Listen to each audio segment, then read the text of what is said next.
866-95-PATRIOT, 957-2874. Actually, Tommy's here, so let's get Tommy back on. Again, Tommy Schultz, CEO, American Federation for Children. Tommy, great to have you back. How's it going? I'm great. Thanks for having me. Big day today. Yeah, no kidding, man.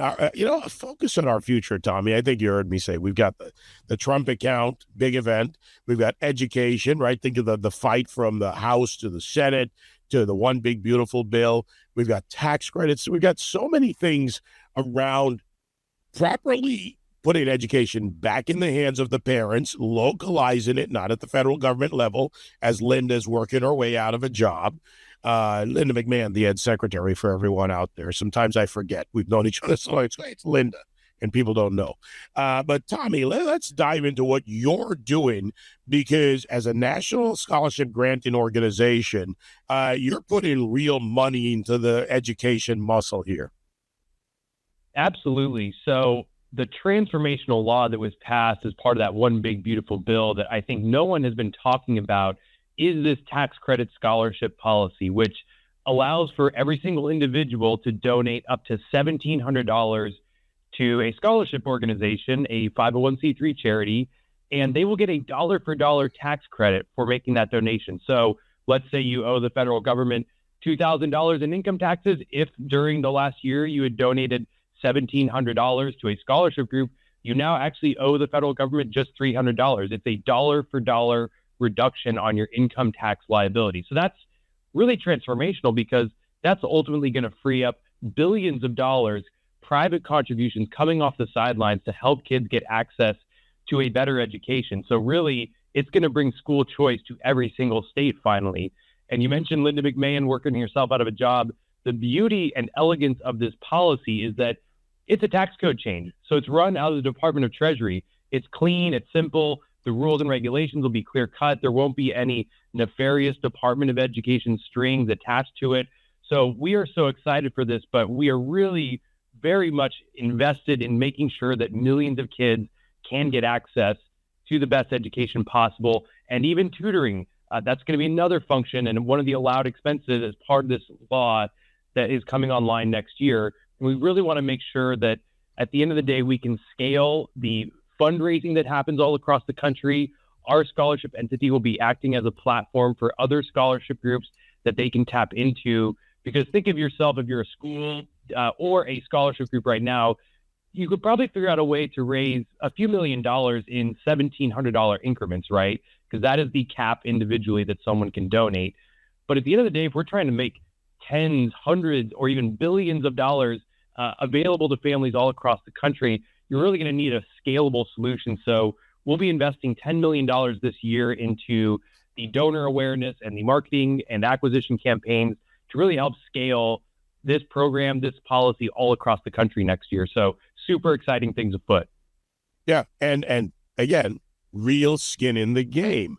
A question, or we're just having a conversation like we usually do, but a question on making sure that this is, again, it's run properly. It's got to use an existing system, as I've talked about with others before, the Treasury system, but on making sure that there are guardrails against abuse out there.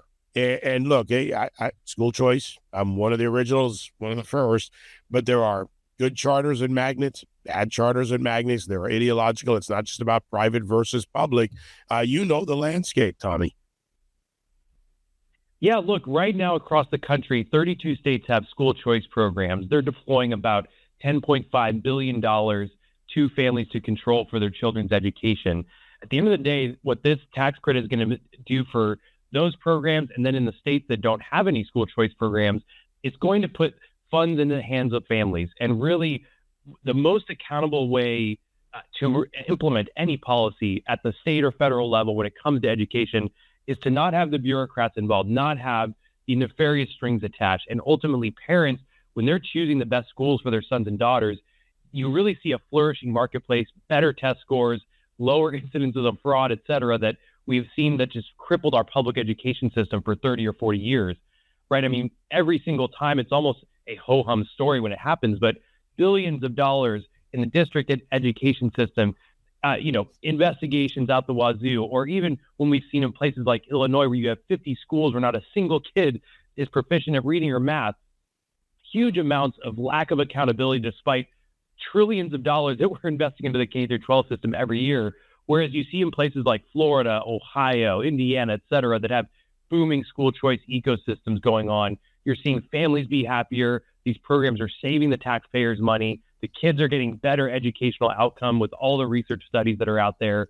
And at the end of the day, what you're seeing is marketplace competition, right? So the schools that are low quality, now that parents can vote with their feet when they have the funding that's in their hands versus, hey, you're forced to go to a school based upon your zip code, you suddenly see that market dynamism start to happen. The best schools start to expand and flourish. They start to go into other states. All of the schools that had really challenging operating models where they're trying to help lower income or middle income families, like at your typical Catholic school, they're often losing money and having to raise private philanthropy because they're trying to keep the cost low for families so that they can access that great education. These school choice policies, coupled with this one that's coming online next year at the federal level, that's really going to help a lot of these schools that want to help middle income families that are struggling with high inflation or want to get access to a private education, but maybe are already working 2 jobs trying to afford their one child going to that school. This will start to level the playing field for everybody to access a great education. We also need to make the general public aware that this is not just about the parent of a child. It's anyone who wants to donate to this. And that's key because there's so many out there. Maybe their children have just grown and gone on. They could be grandparents. They could not be grandparents. They don't have a child in the school system, whatever the case may be. And this is a way of, my view of it, Tommy, using the existing tax code to your benefit. You have the ability to donate. You get that, and you've now helped someone. Absolutely. So talk with your tax prep professional ahead of next year. Get your systems locked in so you can start donating. It basically it levels out to about $65 a paycheck if you want to think of it that way. But every taxpayer is eligible, right? So you can donate to scholarship groups all across the country. We have our national one. There are going to be a couple other national ones out there. There's local ones as well in your state. The governors will be giving the list of all the approved scholarship organizations in their states. And right now, I think 24 states have already opted into this law. We expect every state to fully opt into this once it comes, down the road. But at the end of the day, really, every single American can become a philanthropist. They can actually start to fuel real innovation in education. And every single person can donate up to $1,700 per year if they have that tax liability. So I think at the end of the day, what I want to make sure everybody does is they start thinking about which scholarship group do I want to help? Which school do I want to help? This law will be transformational, and ultimately the awareness and that the fact that like every single person is eligible to donate if they have a tax liability to really cover the $1,700, which is a pretty huge chunk of Americans. At the end of the day, this can bring billions of dollars off the sidelines into improving K through 12 education. Expand that access to those K through 12 students, grow a new generation, educate that generation, and get a tax credit. You by the way, big numbers I think will come out of this. So many people just want a better future for America. I really see this growing even more. I think the sky's the limit, to use the term, Tommy. It's so critical because as you've been talking about on your show over the years and what we saw recently with the latest national test scores that have come out, I mean, we've poured tens of trillions of dollars into our education system since the 90s. And what we've seen is that our test scores are actually lower than they were since we started testing some of these metrics in the 1990s. So, I mean, trillions of dollars down the drain. We need an absolute revolution when it comes to our K through 12 system if we hope to have a bright and prosperous future. You talked about the Trump accounts, which that's a big long-term bet for financial stability for future generations. But these school choice policies, especially when they come online next year at the federal level, this is going to give kids an immediate access to a great education of their parents' choice. So this is so exciting. I truly believe this will be the golden age of American education, finally, because, look, we're the best, most prosperous, most free country in the world. But at the end of the day, if we have an adequate, mediocre, or failing education system, that's not going to fuel the future for us. And so this policy that was implemented in put into the One Big Beautiful Bill is such a game changer. Everybody get ready to start donating the $1,700 next year. A lot of great people fought for this. You one of them, Tommy Schultz, CEO of American Federation for Children. Way to go. And keep going, Tommy. Talk to you soon.